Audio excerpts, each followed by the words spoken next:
सो hey everyone, आज मैं आपसे बात करने वाला हूँ चार ऐसी किताबों के बारे में। ठीक है, चार यानी इनफैक्ट पांच किताबों के बारे में। बहुत सारी वीडियो में आपने देखना होगा कि जो एजुकेटर है, जो टीचर है, आपसे कहेंगे कि पांच किताब, चार ये बुक पढ़ लो, आपका CSR नेट हो जाएगा। फिजिकल साइंस के अंदर मैं बता रहा हूँ, अगर आप इन पांच किताबों को पढ़ लोगे तो 110% आप कम से कम JRF नहीं भी तो आपका जो नेट क्वालिफाई है वो पक्का हो जाएगा। JRF के लिए आपको थोड़ा सा एक्स्ट्रा मेहनत करनी पड़ेगी क्योंकि कट ऑफ थोड़ा सा ऊपर जाती है। तो वो जो बुक्स हैं जिनको आप पढ़ के अपना दिसंबर का वाला नेट या जून वाला नेट, कोई भी एग्ज़ाम है, ठीक है, 2 बार होता है साल में, आपको पता है CSR नेट का एग्ज़ाम। तो इन एग्ज़ाम को क्रैक कर सकते हैं फिजिकल साइंस के अंदर। तो जो पहली सबसे इंपॉर्टेंट बुक है जो आप हर बच्चे को पढ़नी चाहिए, वो पढ़नी चाहिए मैथमेटिकल फिजिक्स। और क्यों पढ़नी चाहिए मैथमेटिकल फिजिक्स? क्योंकि बाकी अगर आप देखें जितनी भी किताबें हैं फिजिक्स के अंदर, वो सब की सब तभी आप पढ़ पाओगे, अच्छे से समझ पाओगे जब आपको मैथमेटिकल आएगी। तो मैथमेटिकल तो है ही, नेसेसरी है, मतलब इसको नहीं छोड़ सकते, एज इट इज सिंपली आप इस बुक को नहीं छोड़ सकते। अगर आप प्रिपेयर करो, चाहे वो आप IIT जैम के लिए कर रहे हो या नेट के लिए कर रहे हो, गेट के लिए कर रहे हो, ये तो पढ़नी पड़ेगी आपको फिजिक्स सीखने के लिए। ओके, तो mathematical physics almost on an average 35 number की आती है CSRI नेट के एग्जाम में। ठीक है, दूसरा मैथमेटिकल के बाद सबसे इंपॉर्टेंट है क्लासिकल फिजिक्स। क्लासिकल को भी आप इग्नोर नहीं कर सकते हैं। क्लासिकल मैकेनिक्स ये भी एक ऐसी किताब है जो आपको मैथमेटिकल पढ़ने के बाद इजी लगेगी, और इसी वे में पढ़ना आपको। देखो, सबसे पहले मैथमेटिकल पढ़ना है, फिर क्लासिकल फिजिक्स पढ़नी है, स्ट्रॉन्ग बनाने ली है, कोशिश करनी है जितने प्रीवियस ईयर क्वेश्चन आ रहे एक बार पढ़ो, TPPs करो, असाइनमेंट करो, सब कुछ करो, फिर एक बार ये देखो कि क्या तुमसे ये सारा करने के बाद प्रीवियस ईयर क्वेश्चन हो पा रहे हैं। अगर वो सारे हो जा रहे हैं तो इसका मतलब तुमसे आने वाले एग्जाम में जो क्वेश्चन होंगे वो भी हो जाएंगे।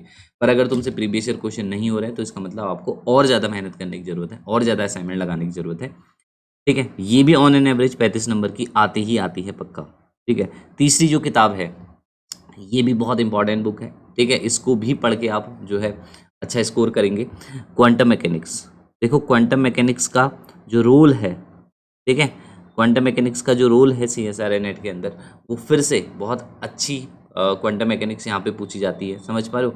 क्वांटम मैकेनिक्स भी बहुत अच्छे अमाउंट में पूछी जाती है, यानी कि ऑन एन एवरेज 30 to 35 ये पूछी जाती है। ये तीन बुकों का वेटेज देख लो, क्या ज़बरदस्त वेटेज है इन तीन किताबों का।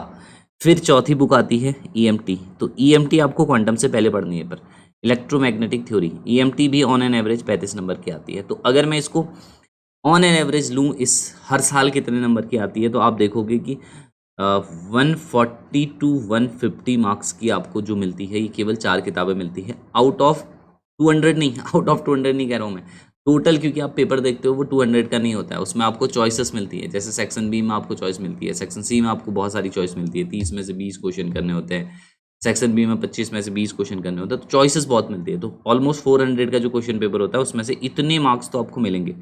पर होता कि टोटल तो कितने नंबर का होता है, 200 नंबर का ही है मान ली। तो अगर आप इन चार किताबों को बहुत ही शानदार तरीके से पढ़ लें, शानदार तरीके से कैसे पढ़ना है अब मैं बता रहा हूँ, इस क्या क्या करना है, मतलब फॉलो अप क्या क्या लेना है। ठीक है, ये सारी चीज़ें समझ लीजिए। पहली बात, आपको सबसे पहले तो थ्योरी पढ़नी है। ठीक है, थ्योरी पढ़ने के बाद आपको सारे फॉर्मूले याद करने हैं और तरीका याद करना है कि कैसे क्वेश्चन को सॉल्व करते हैं। जब आप ये कर लेंगे, आप फिर करिए असाइनमेंट्स।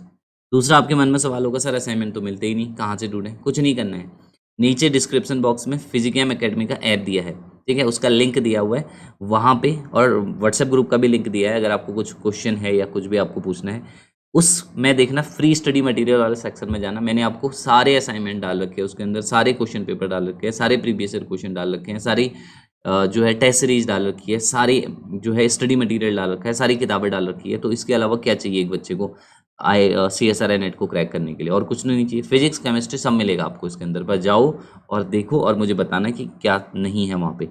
तो थ्योरी करनी है, फिर फॉर्मूला करना है, फिर असाइनमेंट्स, सारे फॉर्मूले रट्टा मारने हैं, तरीका समझना है कि कैसे क्वेश्चन करते हैं, फिर सारे असाइनमेंट के क्वेश्चन करने हैं।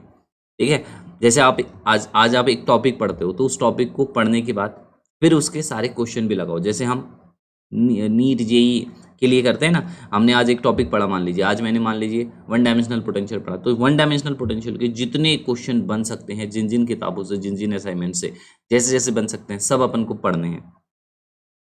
ठीक, और फिर आपको ध्यान देना है प्रीवियस ईयर क्वेश्चन। जब आप ये कर लेंगे तो आप देखिए, बिना देखे आंसर क्या आपसे प्रीवियस ईयर क्वेश्चन हो पा रहे हैं? यदि हाँ, तो इसका मतलब अगले साल के क्वेश्चन भी आपसे हो जाएंगे, यदि ना तो आपको और मेहनत करने की जरूरत है। ओके। तो ये 4 किताबें आपको पढ़नी है। अब सर एक और किताब बताइए जो आपने कहा था कि इसके अलावा पढ़नी है। देखो ये 4 किताबों के अलावा अगर आप इलेक्ट्रॉनिक्स पढ़ के जाते हैं, इलेक्ट्रॉनिक्स आपको वैसे भी काम आएगी। बहुत सारे एग्जाम होते हैं जो हमारा यूजीसी नेट होता है उसके अंदर इलेक्ट्रॉनिक्स का एग्जाम होता है। इलेक्ट्रॉनिक्स के अदर भी एग्जाम होते हैं, जैसे बहुत सारे ऐसे एग्जाम होते हैं जहाँ पे केवल इलेक्ट्रॉनिक्स आपको पूछी जाती है। तो इलेक्ट्रॉनिक्स आपको पढ़ना बहुत ज़रूरी है। तो इलेक्ट्रॉनिक्स एनालॉग और डिजिटल दोनों पढ़िए, इससे भी ऑलमोस्ट आपको 25 से 30 नंबर का मिलेगा ही मिलेगा। तो कुल मिला के ये 5 किताबें ऐसी है जो आपका कितना सिलेबस कवर कर रही है, समझ रहे हो? लगभग लगभग 80% जो है इन 4 किताबों से आ रहा है। तो जो बच्चा इन 4 किताबों को अच्छे से पढ़ लेगा उसका 120% CSIR नेट जो है, चाहे वो कोई भी एग्जाम की तैयारी करो इस साल या अगले साल की, 100% हो जाएगा। इनको बहुत अच्छे तरीके से इन 5 किताबों को पढ़ लो, इनके सारे क्वेश्चन कर लो, असाइनमेंट कर लो। कॉन्फिडेंस अपने अंदर होना चाहिए कि अपन सारे क्वेश्चन कर डालेंगे। एक आधे क्वेश्चन छूट जाएगा कोई बात नहीं, आपको टारगेट करना है 90 नंबर, 90 मार्क्स, ठीक है। तो 160 170 180 में से आधे मार्क्स आपको कवर करने हैं। तो ये 5 किताबें पढ़ो, बाकी कुछ मत पढ़ो, सिलेबस इतना सारा है नहीं। हाँ, जिसको तुम सोच रहे हो ज्ञान अर्जित करना है करते रहना, पर अभी नेट के लिए ये 4 किताबें आपको पढ़नी है। All the best.